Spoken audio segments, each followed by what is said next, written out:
So, June 25th is about to be a very important day for Motorola as they're releasing their next iterations of their flippable cell phones. And here is the little teaser trailer we get. So, we see right away, let's start off right away, we got different colors of this phone. So, we got blue color, we got, okay, let's see, blue, ooh, hold up. We got blue color, we got an orangey color. And then right here, let's go back one frame here. So it looks like we got a pink, a black, it looks like another black, kind of a brownish color, and then kind of that orange color as well.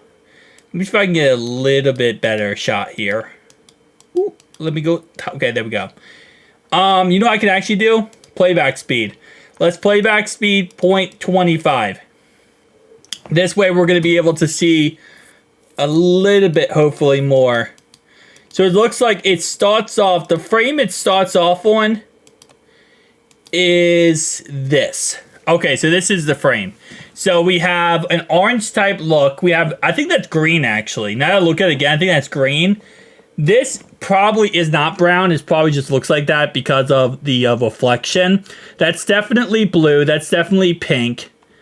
Yeah, it's going to be exciting. And now, what can we get from this? There is going to be two variations of the Motorola Flip this year, which it is every year. So it's like not really new information, but still kind of cool to see them keep, you know, releasing a budget type option while they do release their more expensive type option as well. But guys, tell me down below your thoughts and opinions. As it says right here, yeah, so as you can tell, there's a lot of excitement around here. More offering are certainly going to bring some welcome devices to the market. There's also Samsung, who their Unpacked event is on July 10th. So we're going to get July 10th as well for Samsung. But I'll see you guys next one. Peace out.